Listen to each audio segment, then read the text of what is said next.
Ngayon, check natin yung itsura ng mga sinasabi niyang mga breeder niya. Umpisahan na natin dito sa red check. Ito, kasi maganda rin nga. Breeder daw niya to eh. Isang cock na medyo may edad na siguro to dahil medyo buhaghag na yung ilong eh. Pero sa itsura niya, napaka-pogi niya mga singko. Ganda pa ng kulay, blue bar. Dahil nga yung mga anak din daw nito eh, umuwi naman. Ang sinasabi niyang mahal niya na bili ito mga singko. Maganda nga ang kulay nito.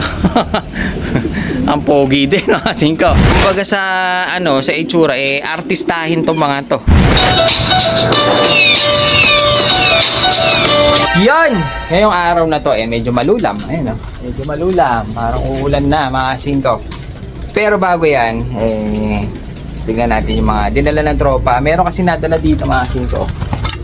Dala ng mga kaibigan natin. Ito yung mga may young bird, may off color, pero may mga naka-club dyan. Kaso hindi lang yan ang dinala sa atin. Hindi ko lang alam kung matitignan natin lahat, pero unahin muna natin to. May nadagdag kasi dito eh. Yung iba dito ay nailabas na natin. Tapos may naiwan. Ngayon may nadagdag na iba. Mga ilang piraso lang. Pero meron tayong isa dito na dinala ng tropa. Last na alaga na daw niya to. At parang magsiship na ata siya ng manok. Kaya dito na muna natin siya nilagay. At dito sa training box natin, yung mga ibon ni tropa, yung tinignan ko at nililipat ko sila dito sa training box natin. Eh, magaganda yung mga alaga niya. Magaganda yung mga alaga. Kaya, kaso konti lang, hindi naman siya yung ganun karami. Kasi mga iba daw dito, breeder na niya. Bali, last na alaga na lang niya to. Tapos parang magsiship na ata siya ng manok. Parang gusto magmanok ni tropa. Siguro medyo nainip. Kaya, sa manok naman. Maganda rin mga kasi sa manok, mga singko. Kasi maganda yung mga premiuhan din ng manok. Yun nga lang, exciting kasi pag sa kalapati. Lalo na pag malalayo, umuuwi. Diba? Pero pag nawawalan, ganun talaga. Huwag kang magsasawa. Ang ganda mga lapate. So ayan, bago natin silipin yung mga ibon na dinala sa atin ng mga tropa eh. Baka umulan eh. Malulan talaga, malulan mga singko. Shoutout ko lang itong mga tropa pips natin na sila Gabriel Vargas Agustin. Shoutout sa iyo na Magsaysay Occidental Mindoro pa. Ang layo. Kay Art Cabase ng Bicol. Ang lalayo ng mga tropa pips natin. Boss Rick ng Cebu City. Ang layo din. Kay Shin Shanshu. Shin. Ha? Hindi ko maintindihan. Dahil inchik kasi. Whitey Lop ng Lapas Tarlac. Shoutout sa iyo kung sino ka man. Hindi ko alam pangalan mo. Kay RJ Daily Vlog, shoutout sa iyo. At meron pa sa likod, Ace Dolor, Yuki Sanlof ng Auckland, New Zealand. Napakalayo, mga singko. At last na natin, si Redeemer Santos, Merlof ng Porac, Pampanga. So, yun. Medyo malayo yung mga nanonood sa atin ngayon ha. Meron pa nga akong iba na babasa ka. So, hindi ko talaga siya mapagkasya dun sa maliit nating papel. Kaya, dinadahan-dahan ko lang pa 6-6, pa 7-7. Yung iba na hindi ko pa nabanggit, abangan nyo. Baka malay nyo, mabanggit na kita. Huwag ka magtatampo. Hinay-hinay lang. So ayun, parang naramdaman ko na medyo pumapatak. Gawin natin isang mabilisan lang. Hapyawin natin at kilatisin natin yung mga dinala ng mga tropa. May young bird, may breeder, may nakaklap. Maganda. Let's go. Yon. Habang hindi pa gaano bumabagsak pero medyo pumapatak na yung kanyang ulan. Siguro medyo maambon-ambon na. Habang hindi pa tignan ko lang dito kung alam ko pa kung sino yung mga nadagdag dito. Singko. Kung di ako nagkakamali, ito mga nadagdag dyan. Unahin na natin yung mga young bird. Ayan, marami naghahanap ngayon yan mga singko, mga young bird. Isang red bar, young bird. Alam ko may kapatid dito Hanapin lang natin. Ayun. Ito pa isa, singko. Isang pula rin. Singko, ito ang babae. Young bird, may lumabas. Bali yan ang magkapatid. Isang red bar, tsaka ito. Mukhang lalaki ito. Mukhang maganda. Yan, malinis. Mga red bar. Tapos, merong isang red bar dun. Ayun. Medyo bata rin Red check naman pala siya. Red check. Mga nakaklab din yan Tapos, meron tayo dito isang grisel na hindi ko maabot Yan. Meron tayong isang grisel dito mga singko. Hen, saktong-sakto. Para meron tayong ganitong kak pwede nating ibangga. Back to back. Club ring pa ito mga singko. Tapos, itong young bird na mga red, ang magulang daw niyan, ito daw yung kanyang magulang. Napakinis pala. Kaya pala itong isang kak na yan, na young bird, makinis-kinis din siya. Ito, makinis to. Mga singko, napakaganda. Red bar. Bali, ito yung tatay niya. Tapos, yung nanay ay blue bar. Hindi ko na mahagilap dito dahil tingnan nyo naman, mga singko, napakaraming blue bar. Hindi ko na mahagilap dito kung saan yung kapares niya. Wala naman siyang tinatabihan eh, kaya hindi ko rin makita. Ito yung kanina na gray cell. Sana may maparisan tayo dyan. Tapos meron pa tayong isang ano dito, red bar. Commercial lang pero maganda. Lalaki rin. So, ayun, asan pa ba? Hindi ko na makita dito, mga singko, yung mga nadagdag eh. Ang alam ko meron, ayun, yung hen na blue bar, malinis. Tapos, yun, hindi ko na makita. Tignan nyo na lang yung itsura. Baka meron kayong mataypan. Napakaganda nito. Tignan nga natin. Naka ano, all star. Ganda nito, mga singko. Malinis, ang laki niya. Ayun, ang kinis, mga singko. Tapos, parang uulan na, mga singko. Tignan na natin tong inan ako dito. Yan. Dito naman tayo sa breeder ng tropa pips natin na isa. Dito, mga singko, kaya siya nag-out dahil nga daw maglilipat na siya ng parang manok na ang aalagaan niya. Nung una, mga singko, taas niya to kinukuha kaya hindi ko talaga siya ma-entertain dahil nga hindi ko kaya yung presyo niya. Ngayon, medyo binaba naman na siya ng konti tapos dinala dito. Ito, mayroon pa nasamang sibong. Kaya kahit pa paano nakuha natin. Ngayon, check natin yung itsura ng mga sinasabi niyang mga breeder niya. Umpisahan na natin dito sa red check. Ito, kasi maganda rin nga. Isang red check na lalaki. Parang pulo lalaki nga yung mga nakita ko. Napakaganda nito. Ganda na itsura. Maganda nga yung breeder niya. Bali, ito isang kak. Tapos dalawa yan. Ayun, ito pa isa. Ito namang isa, mga singko, lalaki rin ito. Malamang. Tingin ko lalaki rin pero sa markings niya, lalaki rin ang markings nito. Ito, isang red check ulit na kak. Pero mas malaki yung isa. Pero mas malaki ang ilong naman nito. Dalawang pula ang kanyang breeder. Mas malaki nga lang ito. Ito, mas maganda ito. Mas malaki. Tapos yung kanyang itsura mas magwapo ng konti.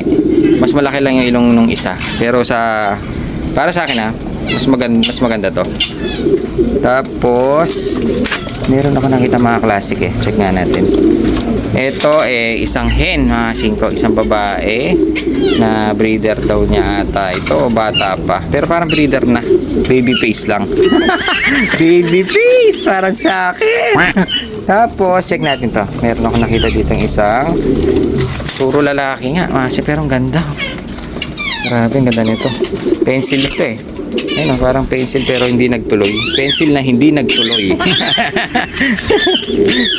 May mga ganun pala, pencil na hindi. Ang ganda niya. Sa itsura niya, panalo siya, mga singko. Hindi ko lang natanong yung mga bloodline na itong alaga ni tropa. Breeder daw niya to Isang kak na medyo may edad na siguro to dahil medyo bubuhagag na yung ilong Pero sa itsura niya, napaka-pogi niya, mga singko. Ganda pa ng kulay, blue bar. Tapos, meron ako nakita ditong blue check. Ito to, medyo malaki. Ayun, breeder din. Mga singko, lalaki na naman.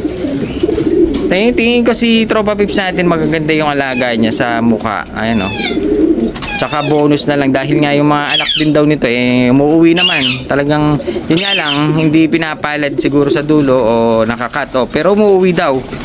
Kaya siguro, konting kondisyon lang siguro pwede na. At least umuwi yung ibon. Ito daw yung mga pinakamagulang niya. Ito, isang blue check na lalaki pa rin. Lalaki pa rin ito. Ngayon, ang ganda niya. Masing ko. Sa itsura, ang pogi. Yun nga lang, medyo pumayat na siya ng konti. Dahil nga hindi na niya maasikaso at manok na ang gusto ni tropa. So, yun lang dinala ni tropa pips natin.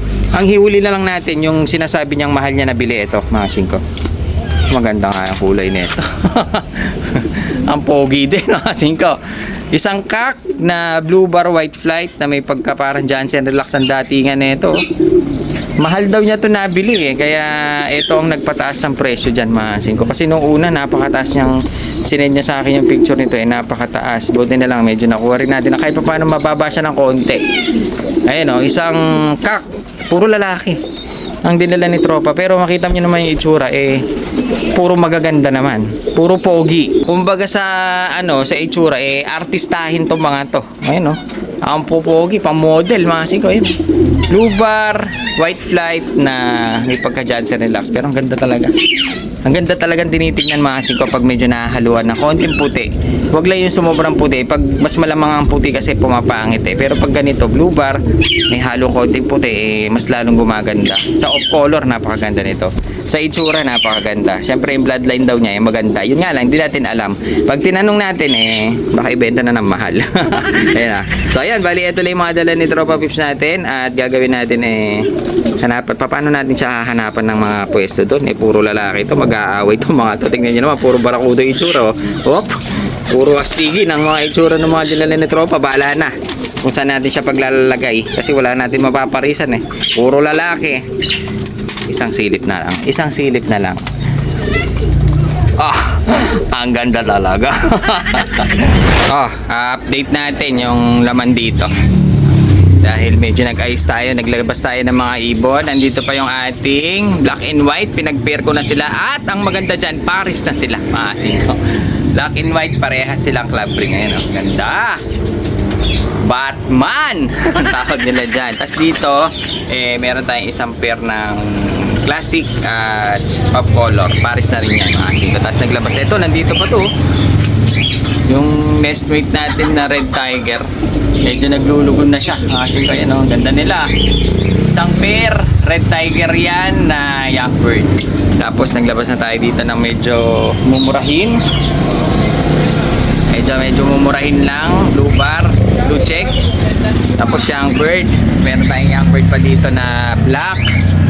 Tapos nestmate. Ito nilabas ko na yung kanina. Mga singko, magkamukha. Magkapatid. Parehas na red bar. Naglabas tayo ng mga pwede natin pagpari-parisin. Ayan.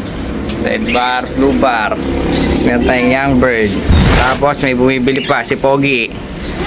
Saglit lang. Tapos meron tayo dito manok mga singko yan, oh. Yan tinatawag nilang bonsai. Ito, Andalusia ng kulay nito. Sangka pa, hello. Hen. Tapos dito, nag-pair-pair tayo dito ng cock and hen. Pero hindi pa sila mga pares eh. Sana mag-pair sila agad. Pero magaganda sila mga singko malalaki. Cock and hen, cock and hen. Tapos meron tayo dito pinag-pair na blue bar. Yan lang yung update natin. Cock at hen. Tapos dito meron tayong parehas pula na red check. Pares na yan. Tapos naglabas na pala tayo ng tippler natin dahil marami nagre-request. Breeder yan mga singko. Ayun o, pakaiitlog na ito. Oh, napakaganda. Pakistani yan, island born. Tapos meron tayo ditong isang fancy oriental. Pares niya parang cappuccino yun o. Pogi. Ayan, bali yan lang yung mga update natin dito. Tapos yung iba hindi ko pa nailalabas dahil nga tingnan mo, konti lang yung ating pwesto dito konti lang yung cage natin. Ito, puntahan natin. Up! May bumibili pala. Ito pa yung natira. Hindi pa natin mailabas dahil wala nga silang pwesto doon. Kaya ako naman siya kasing pagsiksikan dahil nga nag-aaway lang. Kaya by pair, by twos lang kada kulungan ang pinaglalagay natin. Ito pa yung mga natira dyan. Halos lahat ito mga singko club ring na. Meron kayong magustuhan screenshot nyo. Andito pa sigurado yan. Tapos yung dito ito pa. Ayun dami pa nila mga singko. Kasi kung ganyan silang karami ang ilalabas natin sa isang kulungan, tingnan nyo naman nangyayari nag-uuna sa pagkain, nagtutukaan, tapos nagbubugbugan, kaya yung iba hindi makakakain, pumapayat. Yung iba naman nadadamage yung mata, nagbubugbog, nauuwi sa one eye. Kaya pag may natanggal doon, gagawin natin, kukuha tayo dito. Ganun lang ginagawa natin. Ngayon, pag meron kayong gusto na nandito, wala dun sa labas, pwede nyo siyang pakita sa akin, screenshot nyo. Kung nandito pa bibigay natin sa inyo. Wala problema. Dahil lahat ito pang out, hindi ko naman ikikip lahat ito mga singko dahil hindi naman tayo magtatayo ng one love race. Kakain lang sa atin tayo, kaya kailangan ma-dispose sila kaagad dahil marami tayong Tropa Pips na gustong magbawas para meron din sila ulit paglalagyan dito. So yan na lahat yung mga dumating sa atin ngayon. Pinakita na natin yung mga natira yung nadagdag, tsaka yung mga nailabas natin doon sa pwesto. O, diba? Napakarami nating pakakainin.